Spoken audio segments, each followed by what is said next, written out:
Ghost of Tsushima Legends. When was the last time you heard that name? I mean, I only found out about this game after it came out on PS Plus. The original was really good, from the combat, story, looting elements, everything blended together to make a great, fast-paced RPG. And now that it's multiplayer, who knows, it could have gotten even better. In this video, I'm going to be talking about this forgotten game, all of its positives and everything that hinders it. Now before I get into the nitty and gritty details, I'm going to ask you guys to subscribe and like. Not now, but after you've seen this review, maybe you'd want to see more. One subscriber might not seem like much, but to me, it's a large step closer to that 1K goal. Thanks. First off, we have the story. It's an element that is really shoved to the side. In the original, it was pretty big. Large cutscenes, choices, background about basically everything, but here it's dumbed down. Not that it's a bad thing. If anything, this keeps the game running smoothly. The whole thing is based around the stories of these ghosts, powerful entities that strive to defend Tsushima from Onis. These stories are told by Gyozan, a blind storyteller who tells the stories in the form of missions. From what I've researched though, the adventures are most likely just fiction instead of actually taking place in Tsushima. As stated, there isn't much to be found in this story. I guess the story is really just an element to make the wide variety of missions make sense timeline-wise. The sounds are really excellent. There's especially a lot of contrast in what is heard.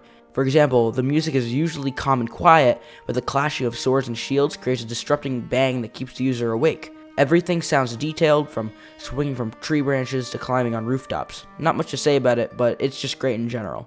The visuals are nice, but repetitive throughout the experience. A lot of it is just darker colors, other than the clashing. I guess that's because this game is more of a stealth type, but it doesn't exactly work out too well when playing it like that. All classes can assassinate targets, but it's not like in Spider-Man when you get to keep your position. It's a giant jump while stabbing down your target, and taking this approach almost always gives away your location, meaning most of this game is face-to-face combat. I mean, if you look up any gameplay on YouTube, you're probably going to see face-to-face combat as compared to going out and assassinating everyone. But we'll go over this later. The darker colors can also sometimes make it harder to see the enemies, which really hurts the game when it's mostly fast-paced. A fix would be to brighten up the area after being noticed by an enemy, creating two different feelings when you hide in the shadows and running and gunning. Run and slashing? I don't know. Finally, the moment everyone was waiting for, the gameplay.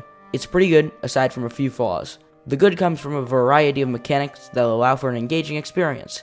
For example, the surrounding-like AI of the enemies allow for a different experience that I really haven't seen before. It truly does feel like a samurai experience when you have to keep track of all the enemies around you, as compared to something like Streets of Rage 4, when the enemies are right in front of you. And while the AI may be plain, with only a few attacks each, the unknowingness of which one will attack and what move they will do keeps the engagement levels pretty high. The looting element gives another reason to keep playing. You almost always get better gear for each mission, giving a reason to finish them and keep building your ghost. However, there are problems when it comes to combat. While most of it is fine, like the rapid swords combos and the useful sword-specific moves, there's one major flaw that is hindering its combat from being the best of the best.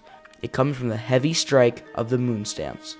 Stances, if you don't know, are like forms of combat. One is best against swordsmen, another against brutes.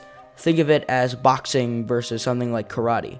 This is all fine and dandy, but here comes the problem. Heavy with this stance almost always breaks the opponent's block and can be chained to any other attack. You see, enemy blocking is something that makes encounters spicy. Aside from the semi-smart ranged AI, all enemies will block. The basic swordsmen, heavy dudes, etc. And for the most basic enemies specifically, it is crucial that they block, as they will always block the last move before they die. Now, where does this kick fit in? Well, if you do a combo and follow it up with a heavy kick as soon as they start to block, it completely destroys the chance for a fun encounter. Apart from just them, it destroys many of the enemies hit from it, becoming one of the most broken tools I could find in this entire game. Now, you could say that Eternal has this too, in the form of overpowered weapon combos. But in that game, the combos are always limited by the ammo you have. In Legends, your kicks are infinite. Another problem I have is the lack of variety of attacks. For this game, you're mainly just using light and heavy slashes, maybe the bow in between, but overall, it's a bit lacking in the variety department. To go forward of just the pure gameplay, a lot can happen at once. You gotta be aware of all the enemies around you because you're gonna get rocked by a heavy guy behind your back. You gotta remember what to parry, when to parry, and even if you can block the attack. In survival, you gotta pay attention to all the different points that are being captured by enemies, similar to domination in a Call of Duty game. If you don't pay attention to these, then you are going to die. And just like in Eternal, this game successfully pushes you into their systems to create a meh opening, but a much more fun mid-game than if it never existed. When this and many more elements come together, it creates a fun and enjoyable experience that can keep you hooked for quite some time. Overall, the gameplay in Ghost of Tsushima Legends is a really big chunk of this game, and the developers did it really well. So overall, Ghost of Tsushima Legends is a pretty fun game, especially if you have a PS5, as the new update gives adaptive triggers to the bow and really nice haptic feedback. From the straightforward visuals and sound to a game lacking in only a few departments, it's an enjoyable multiplayer experience that really was able to branch off from the main title in quite a few ways. I hope you guys enjoyed this review, and I'll catch you guys later.